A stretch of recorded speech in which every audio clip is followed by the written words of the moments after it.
il y a vraiment une réforme de fond à opérer. Et que moi, ce qui me fait très peur, c'est que j'ai peur que cette réforme de fond, elle s'opère un peu dans la douleur. Et voilà. Tu finis le bout? Il reste un petit bout là. Pour toi? Je peux plus. Lorsque l'on a une vingtaine d'années, comme Léna, la fille de Marie, il est bien normal de se poser des questions sur son plan de carrière. Simon, notre défenseur de la cause animale, en sait quelque chose. Sorti des grandes écoles, il a choisi une voie plutôt inattendue. On commence à 6h10. Il faut être ici un peu avant 6h pour pouvoir se préparer. C'est la France qui se lève tôt.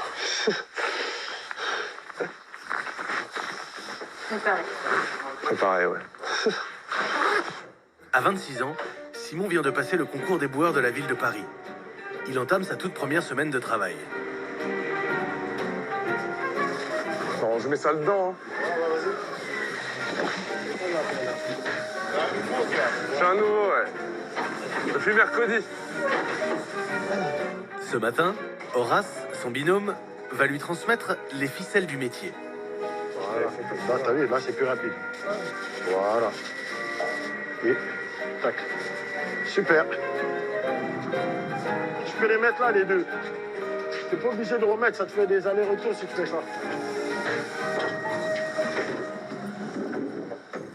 Normalement en speed. Bah, comme je suis avec lui, je vais tout doucement.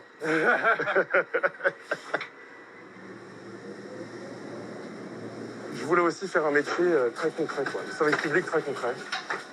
C'était aussi pour me bousculer un peu moi-même, essayer de me changer un peu d'univers, etc. Jusqu'ici, l'univers de Simon était bien éloigné des bennes à ordures. Diplômé de Sciences Po, il a choisi comme premier emploi un métier plein de sens pour lui. C'est un métier extrêmement important, quoi. Et enfin, je veux dire, je vois pas pourquoi on pourrait pas être éboueur. Aujourd'hui, il y a beaucoup de bullshit jobs où on est embauché, on fait du consulting, on ne sait pas trop ce qu'on fait. Là, c'est directement utile, quoi. Maintenant, c'est pas non plus la panacée, c'est un métier difficile, hein. Mais j'aime ça.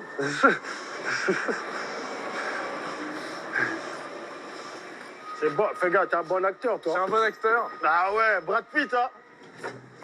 Comme l'a dit Brad Pitt, le métier des boueurs est difficile. Pour un salaire de 1 500 € net par mois, il faut accepter les horaires décalés, un rythme très physique et souvent peu de reconnaissance. C'est bon? Merci. De rien. Bonne journée. Ok, vous aussi. Bonne journée. Vas-y, balance, vas-y. Il y a quand même des gens qui font Oui, mais ils sont pas beaucoup. Même dire bonjour, il n'y en a pas. Ils vous regardent, ils passent. Toi aussi, t'es un bon acteur. Hein. Ah, t'as eu ton moment de gloire. Hein. T'as eu ton petit moment de gloire. Simon a surtout choisi ce métier parce qu'il est sensible à la cause écologique. Ça, par exemple, c'est vraiment dégueulasse. Ça, là. Mais c'est vrai qu'il y a énormément de déchets, ouais. L'idée de l'écologie, c'est de prendre soin de son environnement, de ce qu'il y a autour de soi, et boire, c'est ça. Reste de ce côté-là. Vas-y, balance. Vas-y.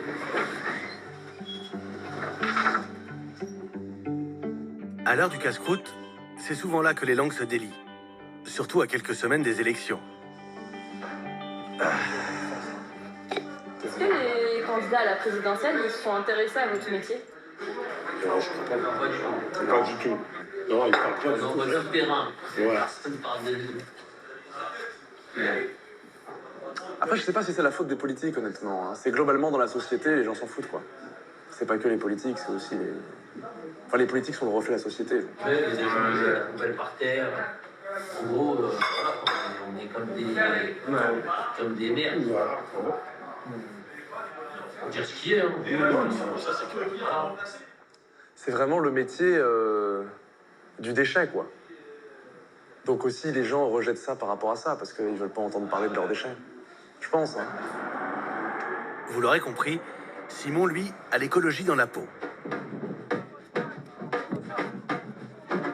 Et d'ailleurs, à la Grande Marche pour le climat à Paris, il n'est pas le dernier à se faire entendre. Notre présence sert à montrer que notre combat pour l'écologie, c'est un combat pour ceux qui vivent sur cette planète, pour les humains, pour notre société et pour les animaux. Merci à vous. J'ai terminé. L'angle d'attaque de Simon pour sauver la planète, c'est le respect de la cause animale. Il a même choisi de devenir végétalien il y a 3 ans. Vraiment, une des mesures essentielles, c'est de végétaliser l'alimentation. Déjà parce que ça diminue l'empreinte qu'on a sur le climat, et aussi parce que c'est fondamentalement éthique. Ça nous permet de supprimer l'élevage industriel, d'arrêter cette abomination pour les animaux, et en plus, c'est mieux pour l'environnement. Et pour se faire entendre, les écolos végétaliens ne manquent pas d'imagination. Si t'es un vrai écolo, lâche ton gigot. Si t'es un vrai écolo, si t'es un vrai écolo, si t'es un vrai écolo, lâche ton gigot.